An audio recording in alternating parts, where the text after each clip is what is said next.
5 anos de agressão psicológica e agora com medo de sair de casa. A mulher de 54 anos resolveu denunciar o ex-marido à polícia.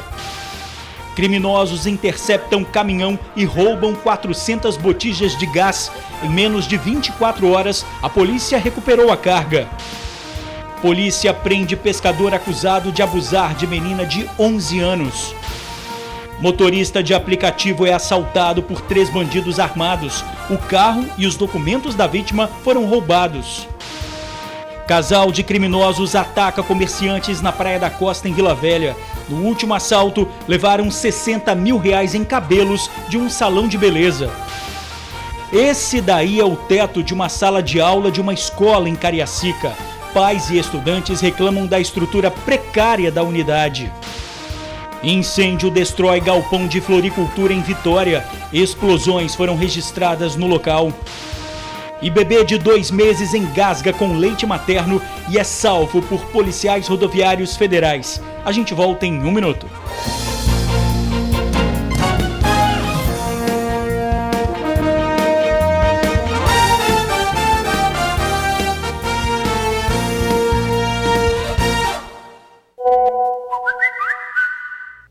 Olá, boa noite.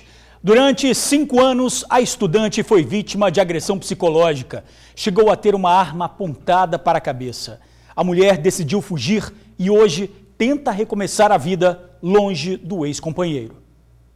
Não é nada fácil, mas esta mulher de 54 anos resolveu compartilhar a própria história. Ela conta que sofreu violência doméstica por 5 anos durante o casamento. Como acho que todas as mulheres, infelizmente, nós mulheres demoramos para aprender. Fica insistindo, dando murro em ponta de faca, querendo entender a atitude de uma pessoa, de um homem que hoje te chama de meu amor e amanhã ele tem ódio de você, manda você embora, não quer te ver. Ele chegava a fazer ameaças também contra a sua vida, né? Contra a minha vida, contra dos meus filhos e de toda a minha família. Apesar de não ter sido agredida fisicamente, a opressão era tanta, os xingamentos e as ameaças eram tão graves que davam medo. Ele dizia, a sua família até cresceu, mas só que não vai sobrar nem para contar a história de ninguém.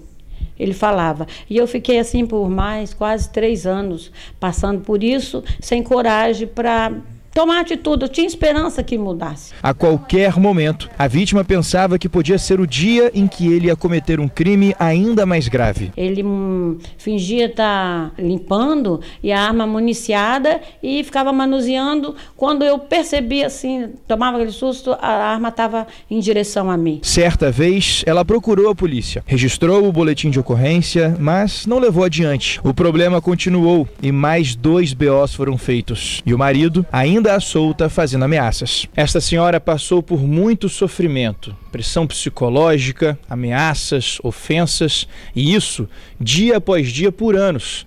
Até que em fevereiro de 2014, uma situação gravíssima fez com que ela fugisse. Esta mulher precisou mudar de município para salvar a própria vida. Eu fui obrigada, senão eu seria morta. Quando ele se dispôs a pegar 2 armas e falou, sai da minha frente que a desgraça vai ser grande. Enquanto ele saiu para pegar as armas, eu só peguei minha documentação e saí correndo e me escondi. Hoje as ameaças e as ofensas não existem mais por conta da distância, mas o medo continua. Ao sair de casa, a sensação de que aquele homem está em qualquer lugar assusta esta mulher. Por isso ela resolveu contar a história, para que outras mulheres tomem coragem e não passem pela mesma situação. Eu não deveria ter esperado tanto tempo. Eu procurei ajuda, hoje estou estudando psicanálise, eu ajudo dentro do meu ministério, eu ajudo muitas mulheres, sofro com cada feminicídio, sofro porque está muito próximo a mim e está muito próximo a todas nós mulheres, que não subestime o mal. Acionar a polícia, procurar ajuda terapêutica, psicológica, entendeu? E fazer por onde mesmo. A Polícia Civil disse que informações sobre esse caso não serão repassadas para não atrapalhar as investigações. Polícia recupera botijas de gás roubadas em Cariacica. A carga, avaliada em 65 mil reais, estava sendo vendida por 20 mil. As 400 botijas apreendidas encheram o caminhão. Essa é uma carga que foi roubada na rodovia do Contorno, em Cariacica. O motorista e mais 3 auxiliares saíram de Domingos Martins e seguiram para Vitória para abastecer os botijões. Mas no meio do caminho, o crime aconteceu. De acordo com a polícia, as vítimas foram rendidas por 4 homens armados. 3 deles fugiram com a carga. Um escapou em um carro branco. O caminhão só foi encontrado 6 horas depois, no bairro Cobilândia, em Vila Velha, sem a carga. Uma pessoa do local que estranhou a posição em que o caminhão tinha sido largado no meio da rua, de uma maneira torta, assim, né? Não estava estacionado, foi largado mesmo. Aí desconfiou, ligou para a polícia. Aí já constava no registro o roubo ou furto do caminhão. A carga estava avaliada em R$65 mil. Os bandidos estariam repassando os produtos por 20 mil. Em menos de 24 horas após o crime, a polícia encontrou as botijas de gás em uma casa no bairro Rio Marinho, em Cariacica. Nós conseguimos chegar até o depósito onde estava a carga intacta, toda ela. Ainda não tinham conseguido passar adiante a carga. Eles estavam tentando passar adiante. As pessoas estavam tentando vender essa carga, que vale 65 mil, por 20 mil. O delegado afirma que o número de roubos a cargas aumentou nos últimos anos. As investigações vão continuar para se chegar até a quadrilha responsável pelo assalto. O roubo a carga hoje está sendo extremamente comum. Essa vítima, ela nos relatou que isso já tem acontecido com outras pessoas lá em cima. Tá? Não só envolvendo botijões de gás, não, com outras pessoas que comercializam, né, produtos no interior, que vêm aqui buscar ou vêm trazer. O que acontece com essas 2 pessoas que foram detidas aí lá no local? Nós ainda estamos investigando para saber se eles foram os autores do roubo ou não. A princípio eles já estão presos, no mínimo pelo crime de receptação. O perigo numa escola de Cariacica. Depois da chuva, várias infiltrações apareceram no local. Teto encharcado e pingando muito. Nem parece, né? Mas essa é uma sala de aula de uma escola que fica no bairro Nova Esperança 2, em Cariacica. O chão da sala ficou cheio de poças d'água e boa parte das carteiras dos alunos ficaram molhadas. Romário tomou um susto quando o filho dele, o pequeno Felipe, de 6 anos, chegou em casa contando o que aconteceu. Reclamando que estava escorrendo água pelas paredes, né? Como se fosse uma cachoeira, pingando na carteira dele, dos outros colegas dele. É uma situação difícil para os alunos, porque o risco que eles correm, não só eles, como também os professores, né? É complicado. Ele não tem dúvidas de que a causa disso foi a forte chuva que caiu no início da semana. Mas tem também a questão da estrutura da escola, que é bastante precária. Parece que tem uma calha entupida aí, o cano não dá vazão suficiente para a água. Por causa da chuva que caiu, né? Exatamente. Foi forte demais a chuva, então parece que a calha transbordou. Teve um pai aqui hoje cedo, junto comigo e minha esposa, que nós prontificamos trabalhar como voluntário, porque se não for assim, não vai ter aula para as crianças, porque na situação que está complicado. Aliás, por falar em estrutura, parte do teto de uma sala teve que ser quebrado para reparos na tubulação. Por isso, sobram reclamações. As crianças também, né, estão estudando dentro da água. Aí fica difícil. Eles falaram aí dentro que quando chove fica igual cachoeira na sala e tem que afastar as crianças. Tem criança que não está vindo para a escola. O filho de Josiana tem crises de asma e passou mal por causa da infiltração. Josiana, seu filhinho está reclamando que está com problema respiratório, não consegue, por quê? Por causa do mofo que está nas salas. Porque está pingando muita água, entendeu? Aí ele chegou reclamando em casa, tossindo porque a asma dá crise de tosse. Aí eu resolvi não mandar ele. Você está entendendo? E porque o vazamento está demais, a sujeira também é demais. As crianças estão estudando aqui desde fevereiro desse ano. São 280 alunos. Segundo a coordenação da unidade, a Defesa Civil esteve aqui e teria avaliado que a estrutura do imóvel não oferece riscos. A comunidade solicitou esse espaço porque a escola mais próxima para as crianças ficaria em Nova Rosa da Penha, o que seria inviável para muitas famílias. Para falar a verdade para você, isso aqui não era nem para estar funcionando, porque nós não teríamos para onde mandar eles. A diretora do Antônio Lutz abriu isso aqui para colocar as crianças da primeira série que estavam saindo da creche, porque a demanda eram muitas crianças e mandaram enfiar nossas crianças de qualquer jeito. Então a gente espera uma resposta do prefeito. E se eu falo mesmo, se o prefeito não resolver, nós vamos cobrar. Se for possível nós protestar, nós vamos protestar. E nós queremos que a tribuna esteja sempre com a gente acompanhando, porque a gente vai para a BR protestar se ele não resolver o problema da nossa escola. E vai estar. A direção da unidade disse que vai remanejar os alunos para outra sala. Uma equipe da Defesa Civil analisou o local. Folhas entupiram calhas e tubulações. Será feita a poda de árvores. Galpão de floricultura pega fogo em Vitória. Moradores acordaram assustados com as explosões. Essas imagens mostram a altura que as chamas alcançaram. O fogo consumiu toda a extensão do galpão de uma floricultura no bairro República, em Vitória. O fogo começou por volta das 3h30 da madrugada. O corpo de bombeiros chegou bem rápido ao local. Os moradores da região ficaram apavorados quando viram o que estava acontecendo. Dona Maria disse que ouviu fortes explosões. Foi a hora que eu fiquei com medo, que eu chamei minhas meninas para a gente sair. Fiquei desesperada. O desespero foi tanto que, além de chamar os bombeiros, a vizinhança toda ajudou como pôde para conter o avanço do fogo. Quando eu abri a janela, eu já vi as labaredas. Aí eu chamei meu filho. Aí saímos todo mundo, viemos aqui para fora ver. Aí o pessoal já estava tirando os carros. A síndica mandou que tocasse o alarme de incêndio para que todo mundo descesse, porque estava muito quente. O pessoal do prédio, eles também com a mangueira do prédio de incêndio, foram eles que começaram apagando fogo.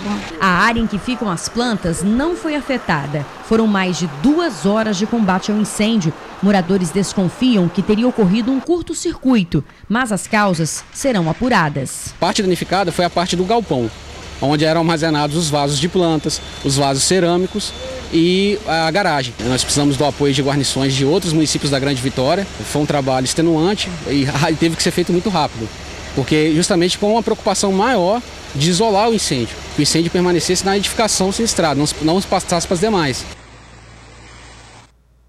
Uma perícia será feita para identificar o que pode ter provocado o incêndio. O laudo fica pronto em até 30 dias. Casal de criminosos vem aterrorizando moradores de Vila Velha. O último ataque foi num salão de beleza. Na manhã desta quarta-feira, quando o empresário chegou ao salão de beleza, percebeu logo que o estabelecimento havia sido arrombado. Além do aparelho de TV, notebook, balança, máquina de cartão e celular, os bandidos levaram 12 caixas de cabelos que estavam prontos para entrega. Só para você ter uma ideia do valor de mercado que os cabelos têm, essa peça de cabelo louro aqui está avaliada em R$7.000. Já essas outras duas, R$5.000 cada uma. Quer dizer, temos R$17.000 em cima dessa mesa aqui. Agora dá para imaginar o tamanho do prejuízo, né? A mercadoria foi R$60.000 e fora os equipamentos que giram em torno de 15.000. Um prejuízo de R$75.000 total. O salão de beleza fica na Praia da Costa, em Vila Velha. Nessas imagens de monitoramento de um prédio da região, vemos um casal em atitude suspeita. Os dois ficam perambulando por volta das 2 horas da madrugada. Em um determinado momento, eles aparecem com uma bolsa. Depois saem tranquilamente e vão embora. No início da semana, o TN mostrou um caso parecido que também aconteceu em Vila Velha. Um casal consegue quebrar a porta de vidro de uma loja. Enquanto a mulher pega os produtos e joga dentro de uma sacola, o homem segue em direção ao caixa. O proprietário do salão de beleza suspeita que seja o mesmo casal, porque ficou sabendo de outros casos de arrombamentos que aconteceram na região. Eu estou com uma investigação particular, já identificamos, eles cometeram outros delitos em outras lojas há 15 dias atrás e há uma semana atrás. A gente tem a imagem, estamos apurando a imagem, é o mesmo casal que está cometendo vários delitos aqui na cidade.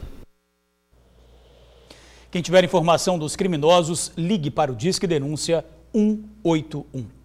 Pescador é preso acusado de abusar da cunhada, uma criança de 11 anos.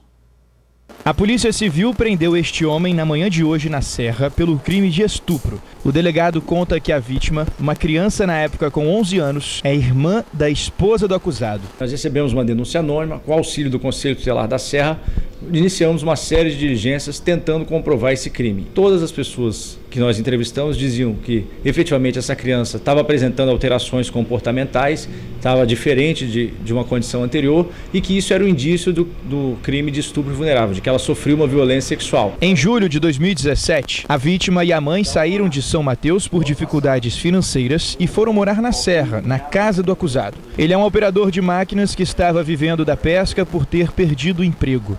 Os abusos aconteciam sempre quando a mãe e a irmã da criança estavam na rua. Inicialmente esse abuso aconteceu no interior da residência e houve também um abuso no interior de um barco, porque esse cidadão tem um barco que fica ancorado ali próximo à Praça Encontro das Águas de Jacaraípe e a vítima também relata ter sido abusada em uma oportunidade no interior dessa embarcação. Este mesmo homem que abusou de uma criança de 11 anos já cometeu o crime de homicídio. Em 2014 ele foi indiciado e até hoje respondia ao processo em liberdade. Quando o caso do estupro chegou ao conhecimento da polícia, o acusado ameaçou a vítima e a mãe dela.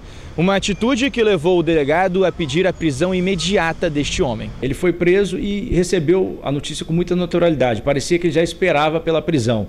Até usou uma expressão lá que sabia que ia dar ruim, porque mexer com criança, né, gera a prisão de pessoas que acabam estuprando crianças. Então ele já parecia esperar a chegada da polícia e parecia esperar a prisão. Mas ainda assim, ao ser ouvido formalmente, ele negou os crimes, é um direito dele, mas nós temos certeza absoluta de que ele é culpado, de que ele praticou esses crimes de violação sexual, de abuso contra a criança, no caso aí de 11 anos de idade. Em depoimento, o acusado negou tudo, mesmo com as provas da perícia e dos relatórios psicossociais. E apesar da prisão, os policiais continuam a investigar. Agora resta saber se a mãe tinha conhecimento e não fez nada. A mãe da vítima, ela foi avisada pela própria vítima, pela própria criança sobre esse crime. Por sua vez, a mãe alega que não tinha certeza dos fatos. Então nós vamos aprofundar as investigações agora, porque eventualmente se comprovando a omissão dessa mãe, ou seja, que ela, sabendo da gravidade da situação, deixou de fazer, deixou de proteger a própria filha, ela também vai poder responder pelo crime de estupro de vulnerável. Mais um motorista de aplicativo é assaltado. O carro em que a vítima estava foi cercado por 3 bandidos. Era por volta de 1h40 da madrugada do último dia 10 de abril, quando o motorista foi fechado por um carro. Do veículo saíram 3 bandidos armados. Eles renderam o motorista em Jardim Limoeiro, na Serra, e exigiram que ele saísse do veículo. Saiu 3 caras armados. Sai do carro, que você reagiu, estão tirando sua cabeça. Aí foi na hora que eu levantei a mão pra cima, né? E não, o carro tá aqui, pode levar o carro aí, o carro tá tranquilo. Não, sai do carro. Aí pegaram o carro. Me tirar do carro, né? Quando me tirar do carro, ele falou assim, vira pra trás e levanta a mão pra cima e vai andando. Você olhar pra trás, eu dou um tiro na sua cabeça. A vítima tem 37 anos, trabalha como taxista há 18 e ultimamente está atuando como motorista de aplicativo. Ele perdeu não só o carro, mas tudo que estava dentro do veículo. Os documentos, celular e R$700 em dinheiro. Levaram tudo, celular, carteira de habilitação, meu documento, meu cartão de crédito, tudo pertence, dá tudo no carro. Dinheiro, tinha mais ou menos uns R$700 guardado, que eu tinha guardado, estava trabalhando no final de semana, no envelope guardado, deu? Tinha dinheiro, tinha um pertence de óculos, muita coisa pertence, mais ou menos quase uns R$2.000 de prejuízo. Após o assalto, o motorista saiu andando em direção a Manguinhos. No meio do caminho, ele encontrou uma viatura da Polícia Militar e pediu socorro. Ele registrou um boletim de ocorrência, mas o dilema é que tem quase 10 dias que o assalto ocorreu e até agora o carro não foi encontrado. O veículo é novo, estava trabalhando com ele há uns 20 dias. Após o assalto, o motorista está completamente parado. E essa é a única fonte de renda da família. Quase 10 dias estou parado em casa, né? Quer dizer, a coisa é complicada, né? A gente precisa trabalhar, a polícia não achou o carro, e a gente precisa de trabalhar, né? A gente tem família, igual eu tenho 2 crianças, uma família para sustentar, então é difícil, 10 dias sem trabalhar.